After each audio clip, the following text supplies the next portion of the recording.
Hello everyone, how are you? So here I am to talk and to share a little bit of Earth Tribe, and I'm very happy. I'm in a different country, different place again, and I'm really happy to be here, and also I start to feel this Egypt trip more close and close, and I'm very excited today, a little bit exhausted also because I was traveling. Um, Yesterday I was in Rome, and today I'm in France, so it's like moving a little bit and too much in a few days.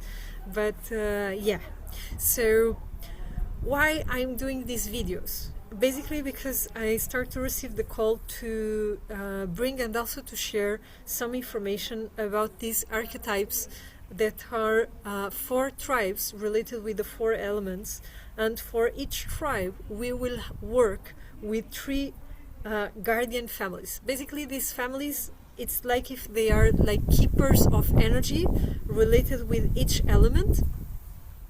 And in Egypt, the intention of this trip is to return home.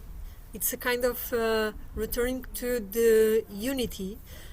But of course, in this reality, I think we are just able to connect with unity when we have like a kind of connection very strong, but also when we die. So I'm not sure how to explain properly the intention of this trip, but one of the ways that I perceive this trip, it's really through the group and through these families we will be able to touch the essence of different parts of energy that remind us about our origin, and how sometimes we get lost because we are trying to be a kind of energy or a kind of family, but it's like our soul path, it's just asking us to recognize our essence and to bring acceptance to our soul path. So last year we were working in Egypt with our soul star chakra, that is basically the chakra that connects us with the higher consciousness, and also it connects us with the stars and with the divine. And then we have the opposite chakra, that is the earth chakra, where we have our divine seed. When we are able to really connect these 2 chakras, what happened is that we just brought all the potential that we have from the sky, from the stars, from the higher consciousness directly to our physical body. And this year I really feel that so many people already are dedicating so much time to really expand their own consciousness, to heal aspects from family, to do so many types of therapy, that it's really the year to embody all of that information. And talking about embodying, we are this month dedicating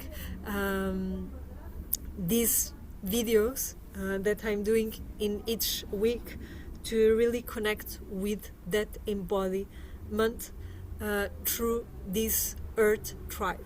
So this Earth Tribe will share with us basically wisdoms related with nature, wisdoms related also with agriculture, with the way that the biodiversity works.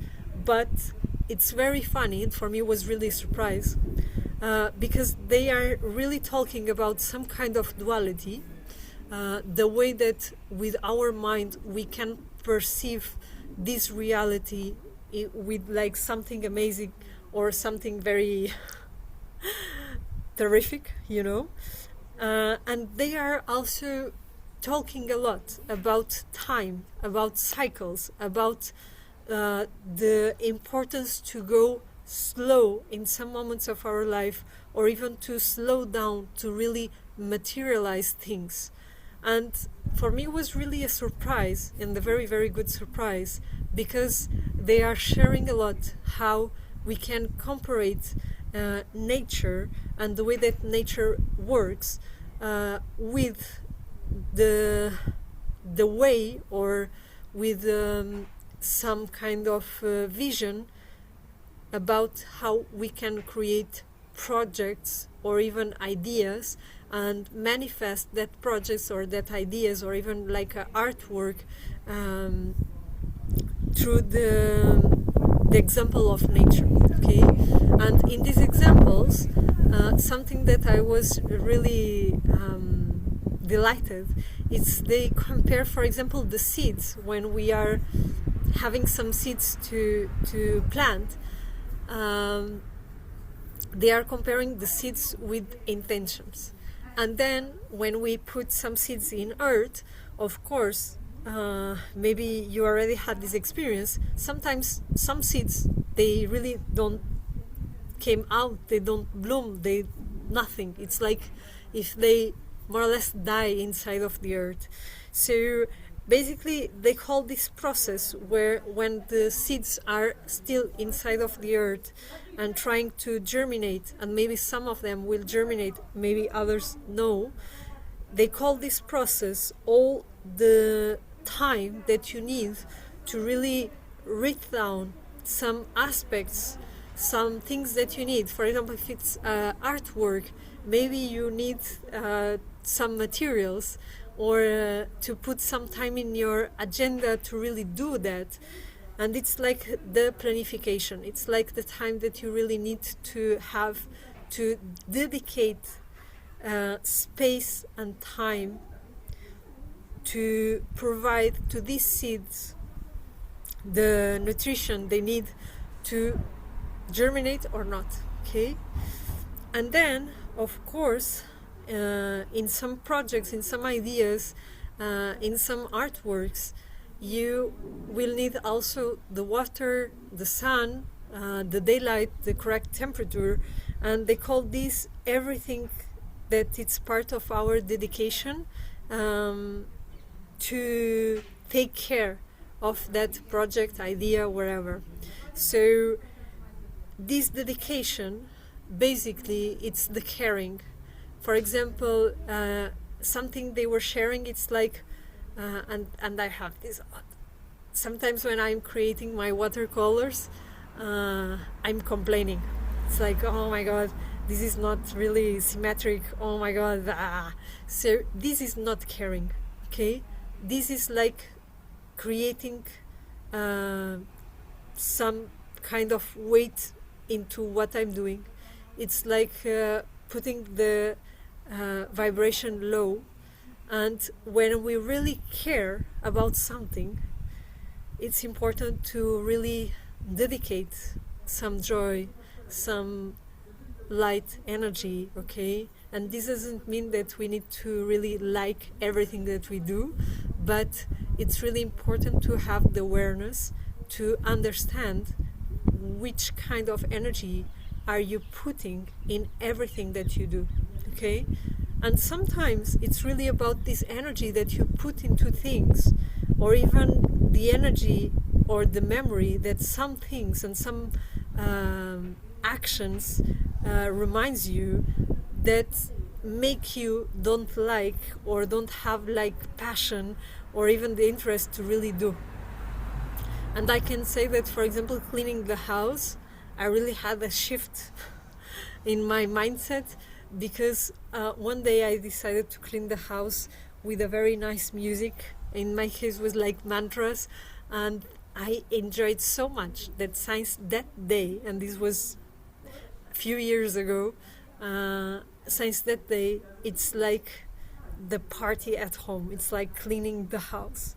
So because everything is in our mindset, and also because we have memory in our cells, it's really important sometimes to stop and to bring these inspirations from people, from nature, and to really rebuild or try to rebuild a kind of world that results for you, no? Otherwise it's like if some things looks like against you, no?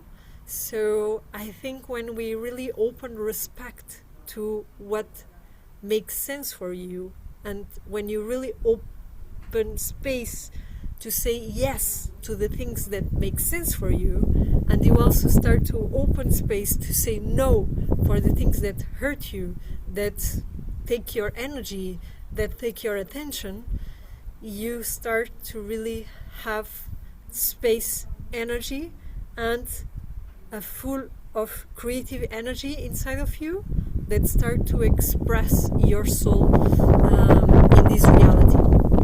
And for me, even this work that we will do in Egypt, it's really something very, I would say, maybe the correct word is very symbolic, but very important at some level, because as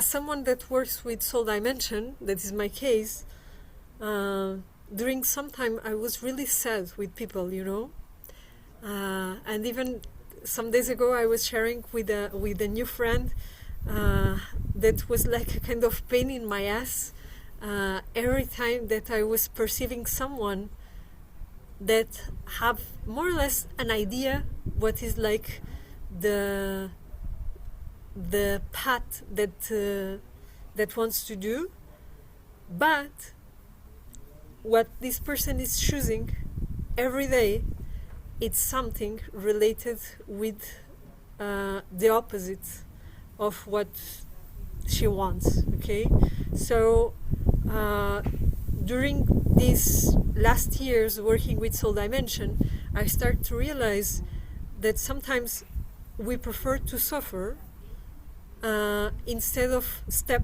into the unknown and step to the new, that normally it's the soul path. And for me sometimes it's really hard to observe this, you know. It's like if suffering in life it's more safe than step into what my soul wants to expand. Okay, so what I'm perceiving from these guardians that will be with us during these months is they really will inspire us to create something new. Because this creation, you could think that I'm trying to talk about manifestation, and I'm not, because manifestation it's really through mind and bring all the mind to the matter, and sometimes manifesting things through that technique can work or can result for a period of time, but then if inside of you there's information that is not in the same level or in the same language as you are trying to manifest, maybe you will collapse, or maybe that manifestation can work for a period of time and then it's like a disaster. So through the matter, these guardians will also share with us the power of transmutation. And during a lot of time I was perceiving this transmutation as something much more related with the fire energy, but actually I start to realize that it's like because if you see nature and earth, it's always in this process of transmuting things. Even if you put a seed inside of the earth, this seed will cross initiatic path, will have a huge transformation to become, for example, this magnolia. And it's really important to respect this transmutation and this transformation, because it's made based on the physical aspect. Okay, so what I'm perceiving, it's like embracing all this transmutation of the old information. We are able to step and also to fly. That will be the last element next month, into the soul purpose. So it's bring all the divine information through the physical aspect to embody for real all the divine aspects of you. And yeah, I think today it's enough. Today I'm not sharing any meditation because I'm still feeling a little bit tired about all the flights and all the movements. But I would love to know if for you makes sense also to have some kind of additional material to connect with these energies. For the families, I'm creating some watercolors to help also to visualize a little bit of this energy and these archetypes. But for the tribes itself, no. And I would love to know if makes sense for you any kind of additional material. Also, if these videos make some sense for you. And see you next week. Bye bye.